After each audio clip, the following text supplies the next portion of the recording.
Hello and welcome to this third episode of EduChat with Dr. Sujit. I'm sure you're enjoying the answers to these questions, and at the same time, a lot of people are pouring a lot of questions. I understand, as a practicing dentist, probably till today, there was no platform available to give answers which you face in your day-to-day practice.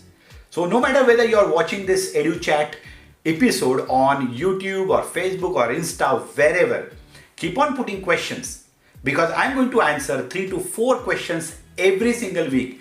And not just that, if you remember, I already announced that the best question, we are going to pick the best question of the week, and the person who asks the best question of the week will get a copy of my international bestseller book, Age Dentalpreneur, absolutely free of cost every single week. So keep on pouring your questions. So today, the voice of question is Lipsa. So Lipsa, what's the question today? Dr. Mandeep Arora have asked how to build profitable dental practice while working with ethics. Okay, so Mandeep has asked this question. Profitable dental practice and work ethics. I understand, Dr. Mandeep, what's going through your mind. Because one of the biggest problem with us practicing dentists is this. We land up mixing profitability or profitable dental practice with ethics. What do I mean by this? That means many times we think that if you do ethical practice, you cannot make money out of dentistry. Or it is not ethical to charge more to the patient. And probably this is the background, the context from where this question has come from. Now let me tell you something. There is no need to have this confusion or this mixing of profitable practice and work ethics in your life. See, because if you have this conflict every single time in your mind, so whenever you are doing a patient, whenever you are doing that patient consultation, either you will not be giving your 100%, or you will not be happy with what you get at the end of it. Remember, work ethics is not actually related to money. You need to differentiate, you need to understand that these two are completely different things. Doing the best of dental work for your patient is our responsibility.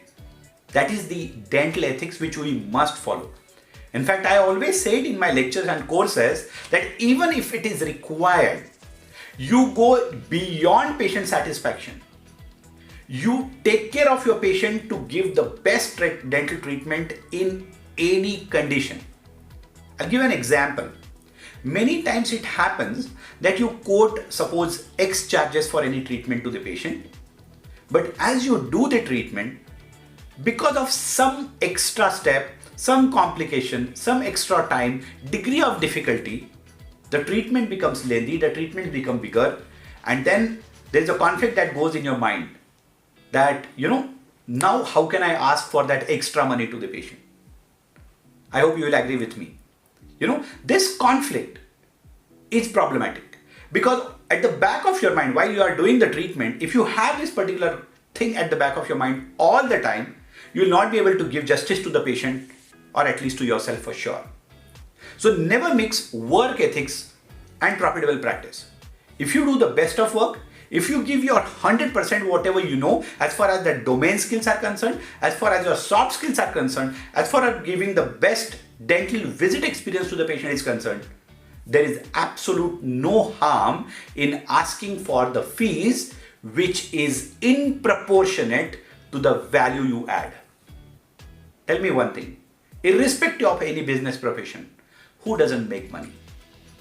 Okay, I'm sure you will agree. A lot of people say that, the Apple products are very expensive. But Apple never thought that it is not unethical. Okay, simply because it's all about value addition.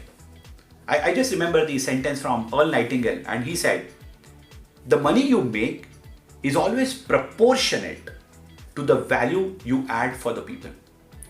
So be proud of your treatment charges.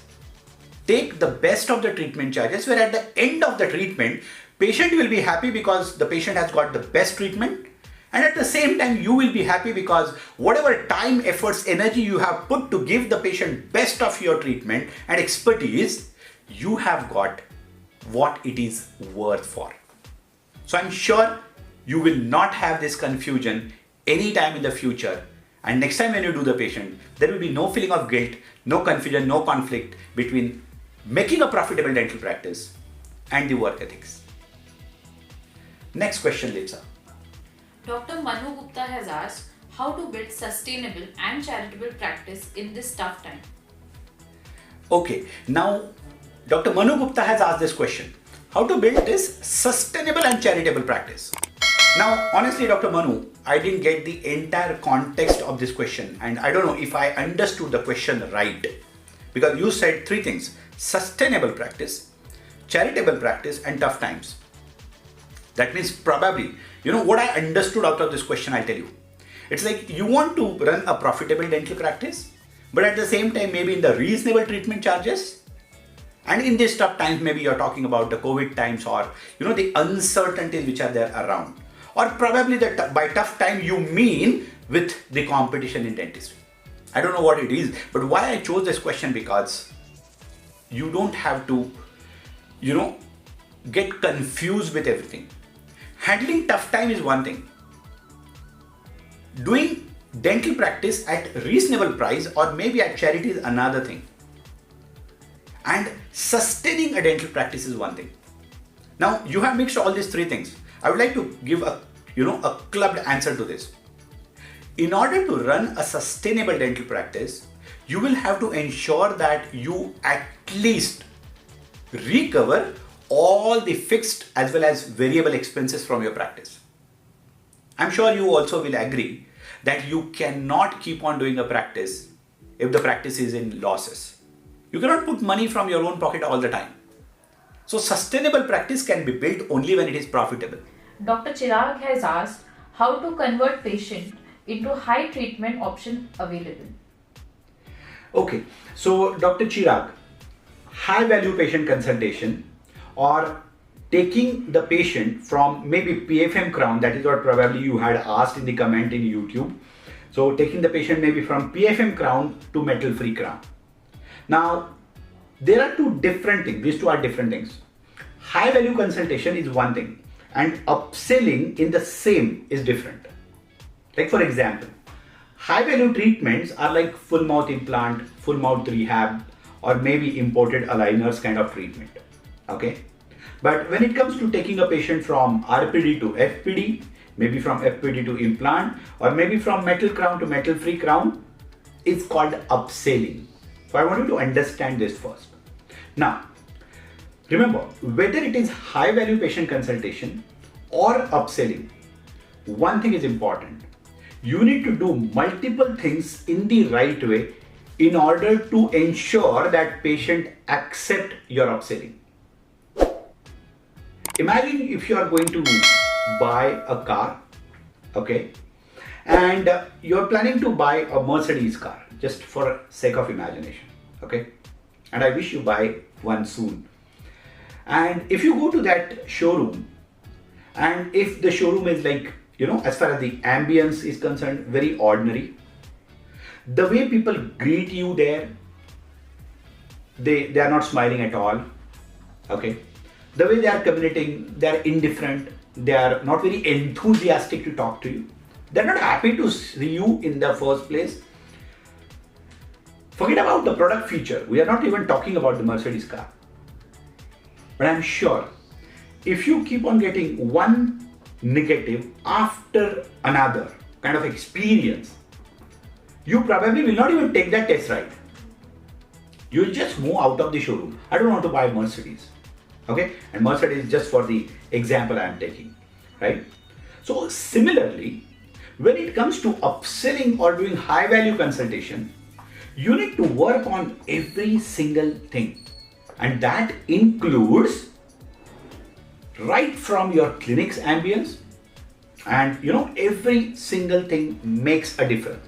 In fact, I always say when it comes to effective patient consultation, everything either makes it or breaks it.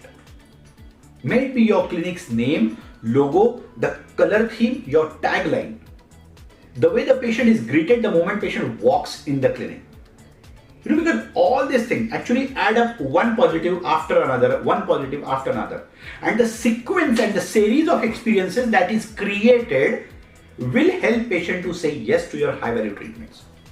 The way the patient is greeted, the way the receptionist make the patient sit, the way she takes the record from the patient, the way that initial informal communication is conducted, the way the dentist greets the patient, the way you explain the treatment, the cost of the treatment, the success stories, the before after treatments, in order to give that confidence to the patient that yes, this doctor can do a good treatment for me. Your communication, your presentation, your management skill, your interpersonal rapport building skill, every single thing plays a role. Every single thing. In fact, I always say, even the pen you write, you used to write the prescription creates a perception, positively or negatively for sure. Everything either adds value to your patient consultation or removes the value from patient consultation. Patient consultation is not just an art, but a science as well. So in order to upsell any particular treatment to the patient, or in order to ensure that you do more and more high value, high worth treatment consultations, focus on every small thing in your practice. Right from marketing to soft skills to clinical skills. I always say it, if you really want to achieve extraordinary results, and I have mentioned it in my book also, if you want to achieve extraordinary results, you know what? You don't have to do big things. You just have to add extra to ordinary and it becomes extraordinary. I wish you extraordinary dental practice in the future, right? So all the best to you. And Lipsa, here is the time to choose the question of the week. And which was the best question? Yeah, Lipsa is also pointing out the third. Yes. So Chira, you have asked the best question and I really liked answering this because adding extra to ordinary makes it extraordinary all the time. So congratulations, you are going to receive a copy of my international bestseller book free of cost, personally autographed by me. I really wish that you read this book, take your practice to the whole new level. Our team will soon get in touch with you. We'll get in touch with you. Send your billing, mailing address and get the copy. Happy reading. And guys, with this we come to the end of the third episode of Edu Chat with Dr. Sujit. Keep on pouring your questions. I'll be more than glad to be part of your practice by giving you ready-made answers in order to ensure that you build a very profitable, successful and big dental practice. All the best to you. I'll see you in the next episode. Thank you.